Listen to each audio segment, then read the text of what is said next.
Welcome to the Rock is George podcast. I'm your host, George Dion. The Rock is George podcast, of course, is rock music, whiskey, nostalgia, pop culture, and it's ever evolving. Today's guest kind of punches a lot of those boxes. Rock music for sure, a little bit of nostalgia and pop culture for you. My guest today on episode 19 of the Rock is George podcast is Jim Peterik. Jim Peterik founded the band the Ides of March back in 1964. I'm pretty sure you're familiar with their song Vehicle. It has a very famous fanfare. Ba-da-ba-ba-da. Played at every wedding. Played at every event that has music and the like. But he's most famously known for his time in Survivor from 1979 to 1996. You all know Survivor's mega hit, Eye of the Tiger. It was in Rocky III. They had another song that appeared in Rocky IV called Burning Heart. Very popular song, very popular movie in the pop culture. He co-wrote a lot of Survivor's hits.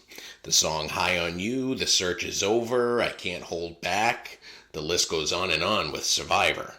What a lot of people don't know is that Jim Peterik wrote songs for other bands as well. He wrote some hit songs for 38 Special, Hold On Loosely, still playing on the radio today. Rockin' Into the Night, probably one of 38 Special's earliest hits. He wrote the song Heavy Metal for Sammy Hagar, and that song appeared in the movie based on the comic book Heavy Metal. He's also written songs for Lynyrd Skynyrd, Cheap Trick, REO Speedwagon, the Beach Boys, tons and tons of popular artists in our pop culture, and he's still writing songs for other artists today. He co-wrote a few songs with Dennis DeYoung on his last two allegedly final albums. In the year 2000, Jim Peterik started World Stage. He's going to talk to you about how it got started and how it's turned into what it is today.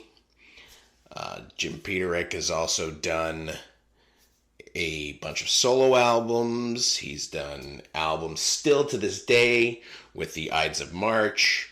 He formed a melodic rock band in the year 2003 called Pride of Lions. They recently released an album in 2020 called Lionheart. It's a fantastic album. I recommend checking that one out. In addition to music, Jim Peterik has branched out into all sorts of ventures. He's got his own protein bar called Jimmy Bars. He's got books that he's written, an autobiography. I believe Songwriting for Dummies was his as well. He's an avid collector of guitars, and he's an avid collector of cars. They kind of go hand in hand. Jim Peterik and World Stage are set to release Tigress, Women Who Rock the World. It's a little twist on past ventures under the World Stage banner. This time Jim is highlighting some of the great female artists he's worked with in the past, some that he admires, some that he sees as the future. I'm going to run down the list of the parties involved. Me and Jim tried to credit everyone who was involved in something, but the list is so extravagant, we couldn't hit it all, and I wanted to make sure everyone got their credit. It's not just vocalists. Vocalists are all female, but he definitely brought in some female guitarists and drummers and percussionists and stuff like that. So I'm going to go down the list of vocalists. Kathy Richardson from the current version of Jefferson Starship. Fantastic voice on this record, by the way. Kate French. Heavy metal fans will know Kate as the second singer in Chastain. Chloe Lowry is another vocalist. She's from Trans-Siberian Orchestra, and you may have heard her on Joel Hoekstra's solo albums. Leslie Hunt is a new vocalist to the scene. Kimmy Hayes, she comes from Broadway. Janet Gardner used to be a member of Vixen. Shay Kane, one of my favorite new artists of the last year. Her debut album on Frontiers Records is self-titled. You have to check it out. Possibly album of 2021. And another vocalist on Tigress is Lindsay Kent. She's a newcomer to the scene. Marianne Lacoste, I may be pronouncing that wrong, from Uncle Kracker appears on this album. And Rosa Lara Chuda, I am sorry if I butchered that, Rosa from Trans-Siberian Orchestra. The guitarist involved is Jennifer Batten. Jim Peterik has worked with her in the past. She was also Michael Jackson's touring guitarist, as well as Jeff Beck's. Nilly Brosh, she's a sensation on YouTube that Peterik got introduced to. On the drums, we have Anika Niles. She's another YouTube sensation. Linda McDonald from the Iron Maidens. Sina is Sina. She is another YouTube sensation. Madden Class is part of Mike Doty's band. And the other musicians involved are Ashley Reeve. She's on bass. She plays live with Filter and Cher. So there's another Joel Hoekstra connection. Abigail Stanschmidt is on violin. And Mindy Aber is on saxophone. They're not all in each song. Some of the women get featured in some songs. Some of the women get featured in other songs. It's a little tough to break it down, but I hope you got a good grasp of who Jim Peterik got involved in this. So let's get on to the interview with music legend Jim Peterik. On November 5th, your new album under the banner Jim Peterik and World Stage comes out. This one's called Tigress, Women Who Rock the World. Before we get in on that, could you get a little bit into how World Stage came to be? Yeah, George. Well, take me back. I'll take you back to 1996, the day I left Survivor. Independence Day, July 4th, when I decided it was time.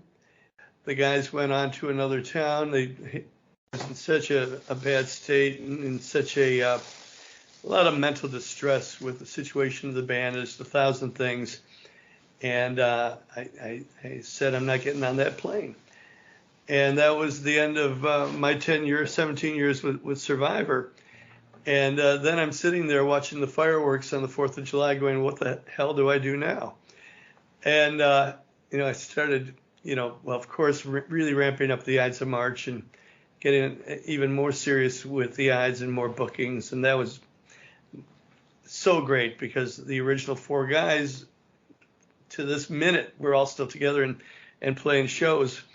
But then I started really cooking, and I created this thing called World Stage.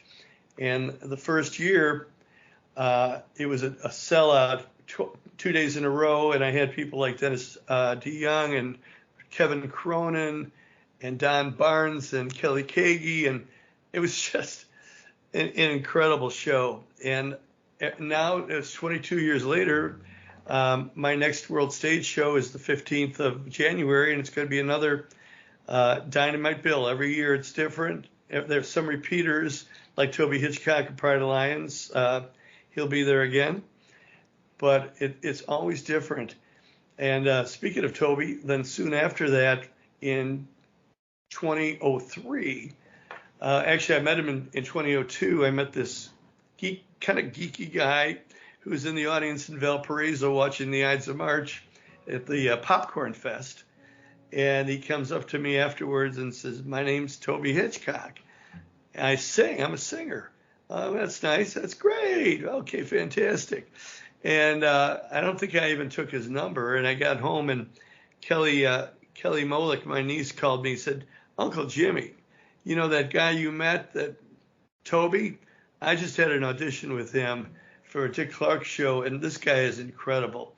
And, Kelly is a singer, and she knows she's not going to BS me. And that's when I called Toby, and I said, sorry, I blew you off a little bit, but can you come over to the house and do some singing? He drove in from Valparaiso, and I heard his voice, and I heard a combination of Dennis DeYoung and J.Y. and Tommy Shaw and all these great voices in one voice. Did a demo tape. Serafino and Mario came in from Italy and met him in person and signed us. And that was the beginning of Pride of Lions. Awesome. And the two kind of came together as far as World Stage and Pride of Lions. You kind of when you started with Frontiers, it was, World Stage, then you did a Pride of Lions album, then you did World Stage. And you did a couple other projects for Frontiers in between, but these are like your two major ones. And for this one, Women Who Rock the World, it's the first one where you used all female artists. Right, which is not quite true because all the singers are female and many of the musicians. But there are some ringers, some guys, like sometimes I couldn't get a particular drummer or a guitarist like Jennifer Batten. She's up in Oregon. She's not always available. So a couple of tracks, I had Mike Aquino from the World Stage Band play. Eddie Breckenfeld played some drums. But overall, Tigress is, I would say, 80% female. Definitely in all the lead vocal positions, except where I horn in a little bit of background vocals. But yeah, I'm really, really excited about this record. And I talked Serafino into it because he called me one day about a year and a half ago and said, Maestro, it's time for another World Stage album. I said, I'm not kind of ready for that. It seems like we just did a Toby album and, Pride of Lions. And then I'm thinking on my feet, I said, how about a female World Stage? Call it something like Tigress. I was just thinking on my feet, and he goes, yeah. So he greenlit the project, and I started making calls. And of course, I started at the top, and I tried to get a hold of Fleetwood Mac, Christine McVie, the other one, Stevie Nicks. Stevie Nicks. Man, all these names are in my head, but Stevie Nicks. To be honest with you, she was unavailable, and I don't know or she just didn't want to do it, but whatever. I didn't get her.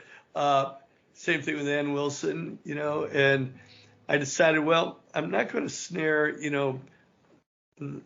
some of those women that are at the top of the mountain, but I want to find the most talented gals that I could find, the greatest singers, and I started by enlisting Jennifer Batten on guitar because I knew her and I admired her ever since she was with Michael Jackson and later with Jeff Beck. One of my guitar heroes. She could do it all. And I also kind of knew that she's kind of a switchboard for a lot of female performers. So she helped me out a lot with securing other female singers. Joel Hoekstra, who I'm sure you know, Trans-Siberian Orchestra, Whitesnake, an old friend of mine. In fact, if I may be so audacious to say I discovered him, I really thrust him into the limelight, shall I say. I saw him, demonstrating some gear at an AM show, and the guy's shredding, and he's just so talented and such a nice guy, good-looking kid, and he was like 19. And so the very first World Stage, it was Mike Aquino on guitar and Joel Hoekstra on guitar. Not a bad 1-2 punch, but he also turned me on to some of his favorite contacts, including the gal that sings the first single and video, Prom Night in Pontiac, Chloe Lowry from Florida. And he recommended Chloe because Chloe sang on his Frontiers album from 2016. And, I listened, he sent me some things that Chloe sang on. I said, oh man, if she's available, she's my first call. But she nailed 2 songs on this record, Prom Night and another great one. These are all running together. I'm sorry. She did Prom Night in Pontiac, and she did Music in the Air. Thank you, George. You're my hero. You can help me anytime you want. I spent 2 hours putting this together. I'm like, just going to refer to something I don't know. I can tell. Did you listen to the album at all? I did.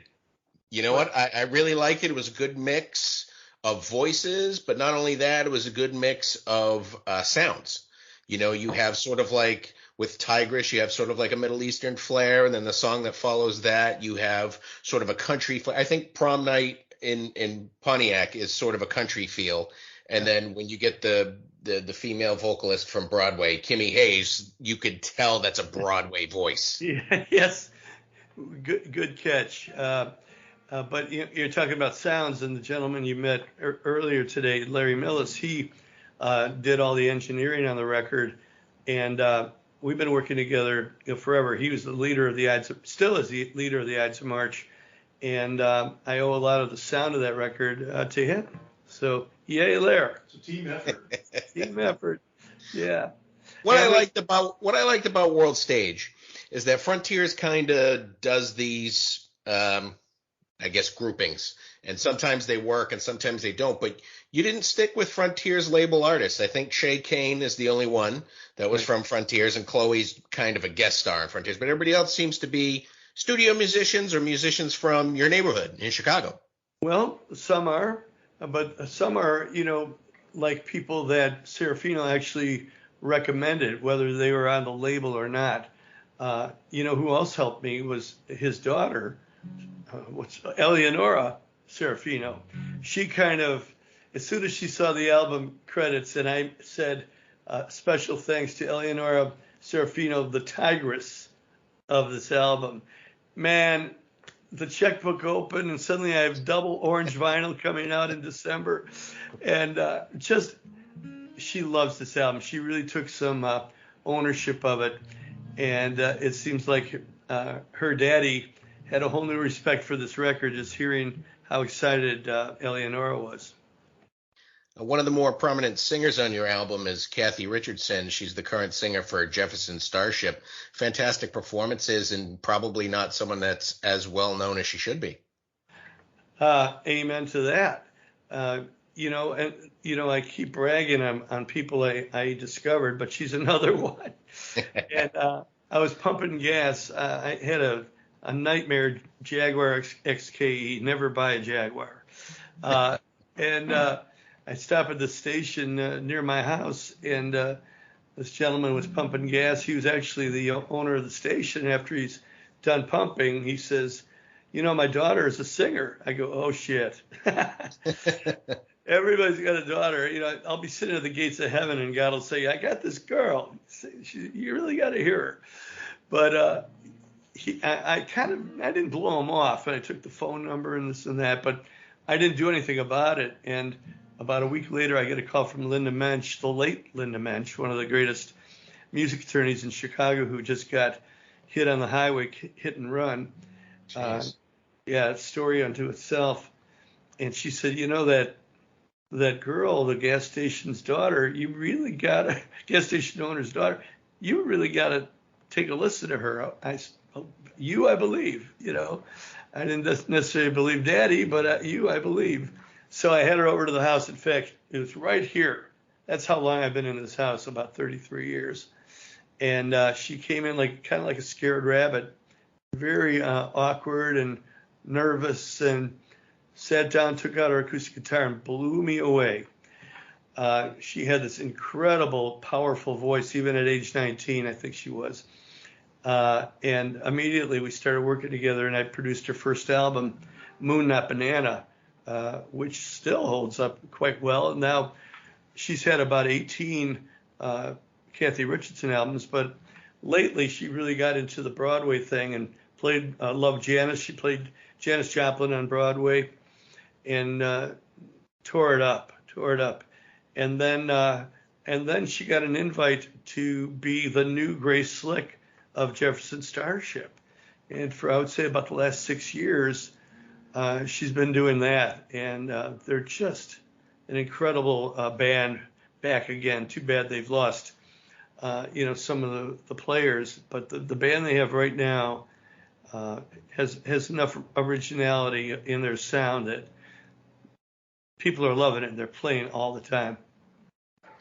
A couple of the musicians that you have on here are kind of got their start on YouTube. Mostly the drummers, Sina and Anika Niles and Nilly Brosh, they kind of all started on YouTube, and that they kind of made something of that. Well, that's true. And I think the biggest example of that perhaps is Sina.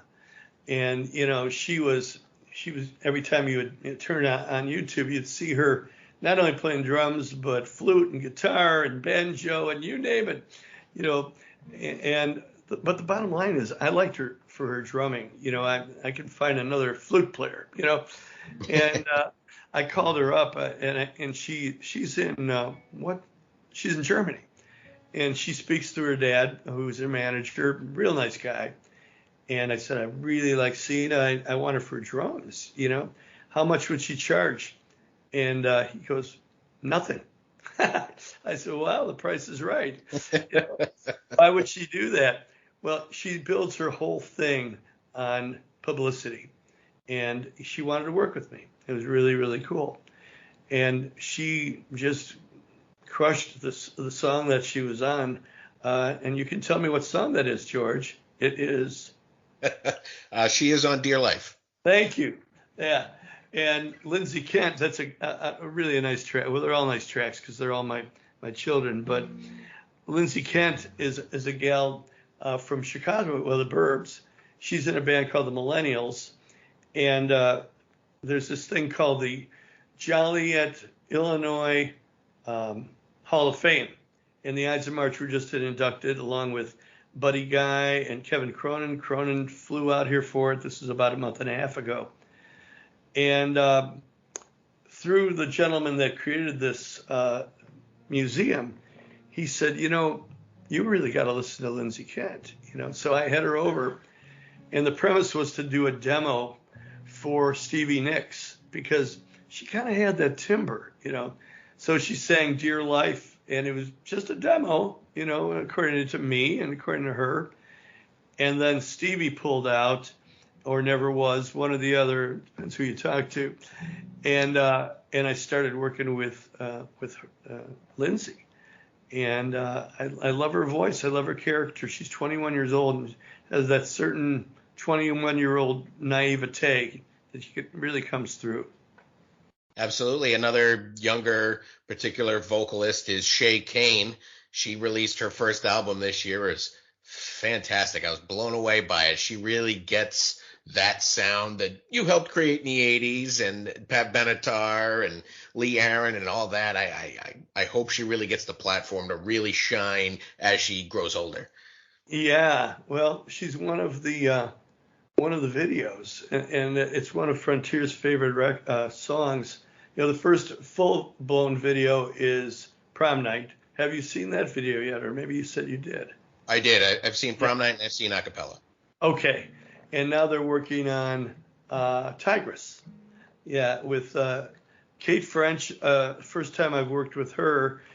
She was a heavy metal singer. I don't know if you've have heard her stuff through the years. Have you? She was the second vocalist in Chastain. Boy, you're good, man. I'm sticking with you. You're a fountain of knowledge. But she had that gravelly, gruff thing, and I said, "Can you sing normal?" And she said, "Yes, I can, and I'll show you." So I sent her the track of Tigress with a demo singer singing it, and she returned that thing, and yeah, she can sing normal, really good. And it was a great exercise for her because lately, in the last 10 years, she's been singing heavy metal.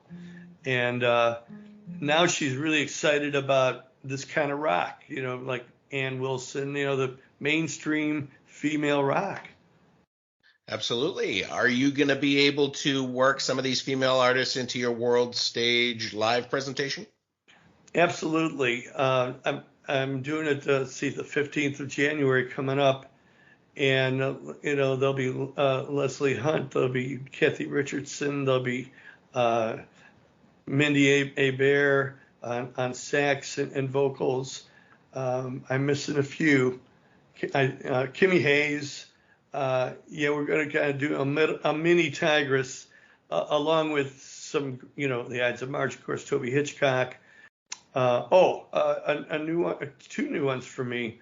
The keyboard player for Vanilla Fudge, Mark Stein. I'm very honored to be. He's super talented. He's got a new record out. And then Kim Wilson of Thunderbirds, Fab Thunderbirds. It's going to be an incredible show.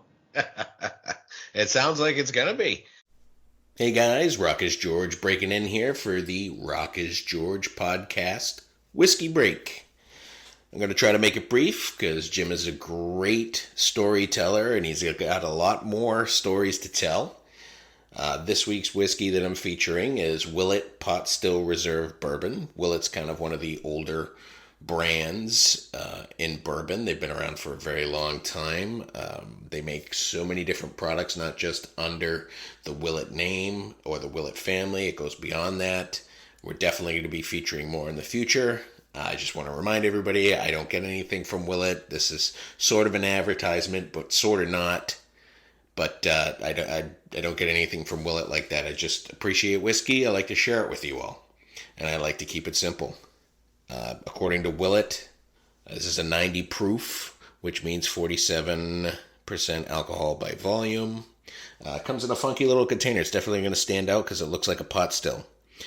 What I know about pot stills is that they're mainly used to make Irish whiskey, and Willet's probably one of the few that makes theirs in a pot still.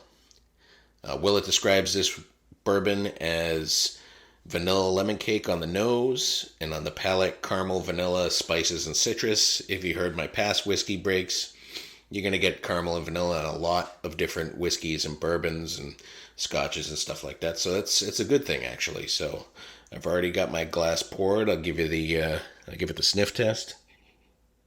Little astringent on the alcohol smell, but it's not bad. I'm not really getting vanilla lemon cake, as I've said in the past.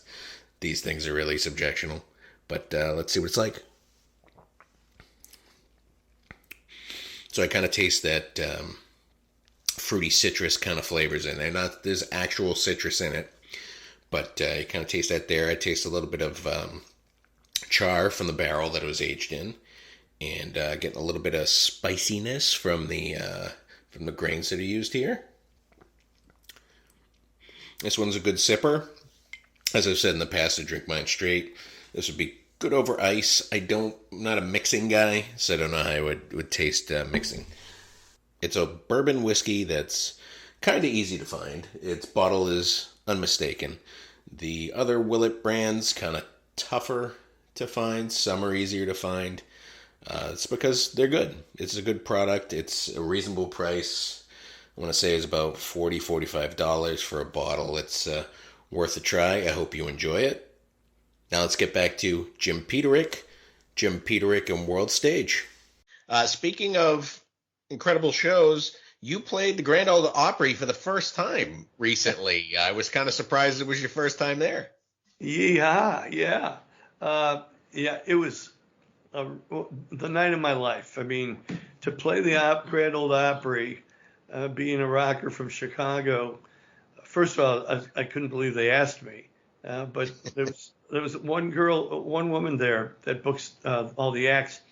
Big fan of the Ides of March. Big fan of Survivor. Big fan of mine. 4,500 people.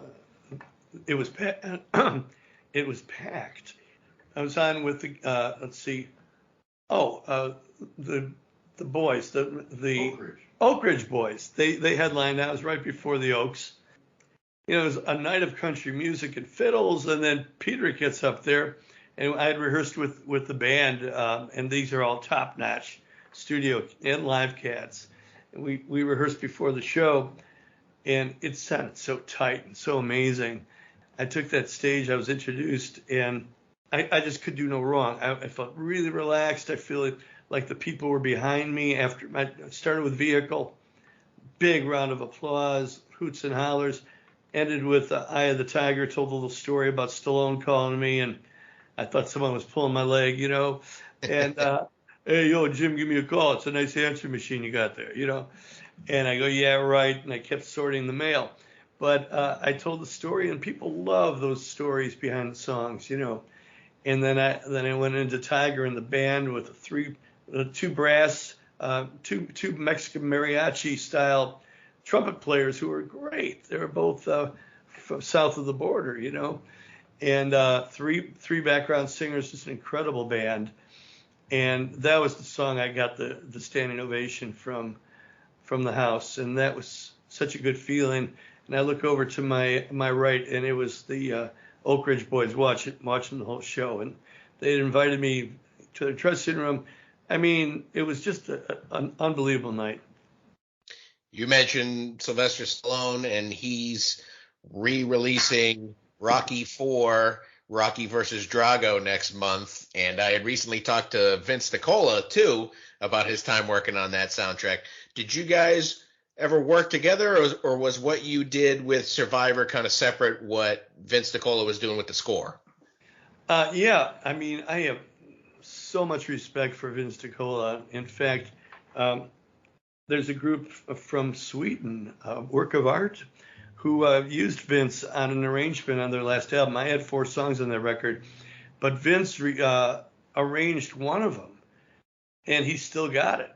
He's just unbelievable how great he is. I really would like to use him again because he does something that no other synthesizer player does. It's all that regimented energy stuff, you know. I love his works. Thanks for reminding me to call Vince, but I never really worked with him hand to hand. Now, did you guys get a call that another Rocky 4 was coming out and they're probably going to use your music and whatnot? Sure did. A little disappointment only because when Stallone, well, he didn't call me direct this time, but through my publisher, they wanted to use Man Against the World at the for the Untitled, which was, of course, ended up on a Survivor record, but it was supposed to be in Rocky 4. But Stallone, even with all his power, he couldn't get the director to find a place for that song. And he was always disappointed in it. Finally, his publisher called me and said, "Good news, they're going to use it as the end title. Congratulations." And I was like, yes. Last minute, they decided to bring out the tiger again, you know, and I'm not complaining, but it would have been nice. Yeah, you know, there's something iconic about Rocky 4, I think, that resonates with people even still today. Good versus bad, you know, kind of bringing things together. And the soundtrack played a big role in that, even with Burning Heart.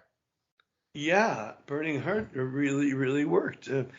We're on the road with Survivor and REO, and we were in some southern town, and I'm not sure which one. It all blended together for me.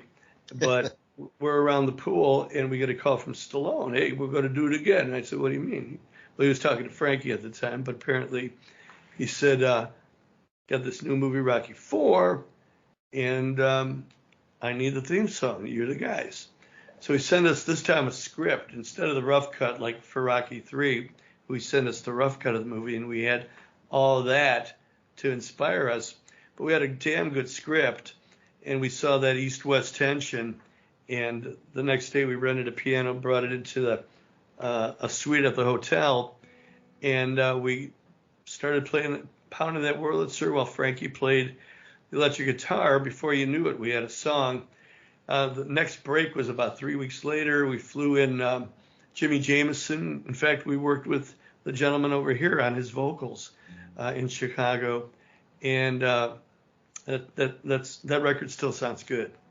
Your first band obviously was the Ides of March. I think when everybody hears that fanfare of Vehicle, they know the song, and maybe they're like, "Hey, who's that band?" You probably get that. You probably get that a lot. But you guys have been going since 1964. You still got dates set up this year. I mean, there's something special about Ides of March, right? You're preaching to the choir, brother.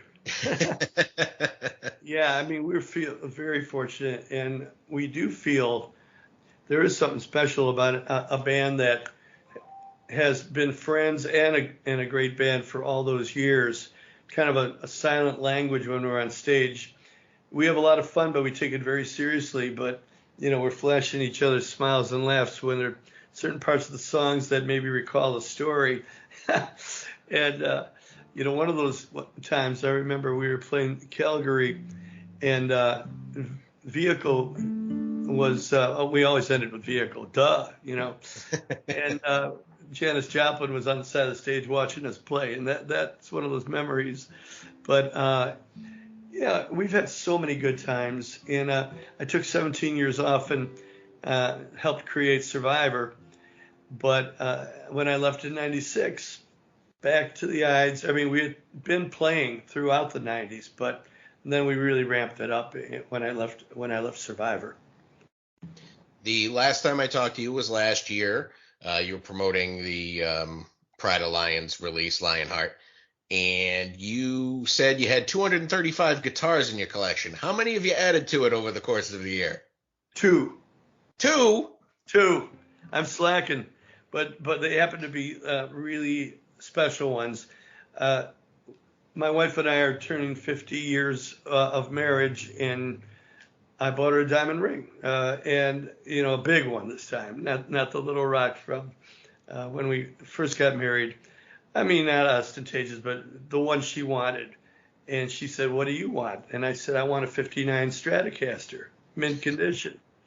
Okay, that's fair. So I called up my buddy David Brass on the West Coast, he's an Englishman that has all the dangerous vintage gear, dangerously expensive and usually mint condition. And do you have a '59 Maple next Strat? Well, as a matter of fact, I do. So he sent me photographs. I mean, he is so anal. Like, he takes every nut and bolt off to make sure everything is authentic and perfect and original. He showed me all these pictures. It's like Playboy for a guitar geek. You see all the inner workings of a guitar. And I said, sold. And Karen blessed it. And if I could take you in the basement where I display a lot of my guitars, it has a place of honor. You're also a car collector, too. I saw that you have a 2008 Lamborghini, an '02 Prowler, which is a very cool vintage-looking car, Chevy Bel Air from '55, and a Corvette from '58. Yeah, funny you should mention that, because Colin, my son, who is a great musician, producer, studio owner, he's doing a video for his new solo project and wanted to use the Corvette, '58 Corvette, in the video. Thing is, he's never driven a stick, much less a Corvette 3-speed, So just before we talked today, I was giving him a driving lesson in the parking lot at the plaza, and boy, that was a learning curve, because this is no power steering, no, you can't go automatically into first gear, you can't downshift into first without stopping first, no synchro, in other words. He learned, but those cars are so primitive. You can't even turn the corner in the thing. It's so heavy. But he did learn, and I think he's going to use this car in his video. Excellent. Do you have any other musical projects that you could talk about that you're working on? I could tell you, but then I'd have to kill you. I've heard that before. Trust me. Everybody tells me that. No, I've been working with Robert Lamb of Chicago on a new album for Chicago on BMG, writing some really, really signature Chicago songs, and that's been a real thrill. He's brilliant, a great keyboard player, but also a great guy and a great songwriter. He's done so many of the big hits. He was actually the main songwriter of that band through the years. I didn't realize it. I always thought he and Cetera were about equal, but by far, I think Robert Lamb had the lion's share of the songwriting credits, which I didn't know. So the Ides of March, we're kind of chipping away. Look, we had a release during COVID that didn't get its day, Right. So we're really pushing that one, which is called Play On. Boy, I'm glad Larry's here. God, my head is so full of songs. But yeah, Play On. Fred Mullen, who Canadian producer who has done all the Jimmy Webb albums since like 1974. He's done Linda Ronstadt, on and on. Anyway, he loves the Ides of March. And every time I go to Nashville, we would have dinner. Hey, I really would love to produce the Ides. Finally, he did, and we used my son's studio for all the basic tracks. It's called the Jam Lab, and I would say it's the best album we've done ever. We did some really nice albums through the years, especially in the 70s with the Vehicle album and Midnight Oil, and we had 4 albums out, between 70 and 73. But this one we're really proud of. So we're milking that one for a while, and then probably start another one. Well, you should probably talk Dennis DeYoung into another final album because the last two were actually pretty damn good. I'm glad you liked them. Yeah. Well, never say never, but I'm working on them already. But it was just a joy working with Dennis, and we started as kind of friendly rivals way back in the day when Survivor was riding the charts, and Styx had already been to the mountain. You know, we were a little bit behind them in popularity, and then we kind of caught up. But we always would see each other and joke around and this and that. But it wasn't until he moved like 4 blocks from me. In fact, he scouted the area that I'm in Burr Ridge by visiting me and said, "Take me around the neighborhood," and I did. And he bought a house just right there. They're in a gated community. I'm where all the peasants live, you know. No, it's a nice area, but he's in the gated part. But we're so close together, we could literally walk to. He never walks, but I would walk to his house or drive, and we'd write and would come back here, and Larry would record the new thing we did. We must have recorded 15 songs, new songs, and we distributed about 9 of them between the 2 albums. And he really got on a streak with that second album. He really had a crisis of confidence. I had to literally convince him that the line I said, "Dennis," he says, "why would I make an album? And no one's going to buy it. You know, I had my day and, you know, all that." I said, "I've heard that from Kevin Crone, and I've heard that from so many." And I said, "Dennis, you do it because the world needs your music." And that resonated with him. And he says, "Got it." So I was in Italy, and I started a song. I was walking through a cemetery, and I started a song, and I sent him the rough, just iPhone version of it, and he loved it. And we started, when I came back, we started writing. But he credits me for convincing him, and he's glad he did these records, you know, for Frontiers.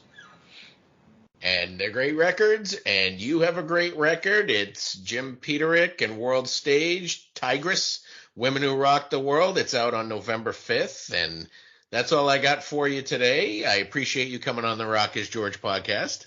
I will too. I just want to add that like you said, on November 5th, it drops, as the kids say. Oh, I should mention Abigail Stanschmidt, because she plays the fiddle on Tigress, and you know, she's just amazing. I mean, everyone was amazing. I could go down this list. But the double orange vinyl, Orange Tiger, get it, comes out in December. Awesome. And it's going to be great. And I got a fair amount of the personalities and singers on World Stage. So it's going to be great. And I really appreciate a guy with so much knowledge about the business, and specifically about what I've been up to. It really is very cool. Thank you. I appreciate that. And if we didn't touch upon one of the great artists that's on this album, when I do my introduction in this interview, I'll make sure we hit everybody so everybody gets their credit. Much appreciated, George. Thank you. I want to once again thank Jim Peterik for appearing on the Rock is George podcast. Be sure to check out his latest album, Jim Peterik and World Stage, Tigress, Women Who Rock the World, out on November 5th through Frontiers Music. You can order the new vinyl or a CD through the Frontiers Music US shop. You can also order it through their European shop if you're overseas. They only do a limited run of the vinyls, so they're going to go fast. I'm pretty sure the album will also be streaming if that's your thing, but if you're going to go stream and you like it, you should go out and get a hard copy as well. If you want to hear a little more about Jim Peterik and his other project, Pride of Lions, I interviewed him last year for Metal Express Radio. Just head over to metalexpressradio.com and search for Jim Peterik, where he talks about Pride of Lions' album Lionheart, and he's got some more great Sylvester Stallone stories involving Rocky III. Also, check out that Pride of Lions album. It's quite impressive. It kind of keeps that Survivor vibe going in the modern times. I also want to thank Dustin Hardman of Hardman Promotions for making this interview with Jim possible. I want to thank Frontiers Music for also making this possible. If you haven't heard of Frontiers Music and you grew up in the 80s in the US like I did, be sure to check them out because the bands that we grew up with are over there still making new music and still kicking ass. Frontiers has been very generous to me, so has Dustin Hardman. I can't thank them enough for getting me in touch with some of these artists and musicians that I really admire and some of the newer stuff that kind of keeps the music alive that I grew up with. Does that make sense? You've been great. I've been George Dion. I'll see you again soon.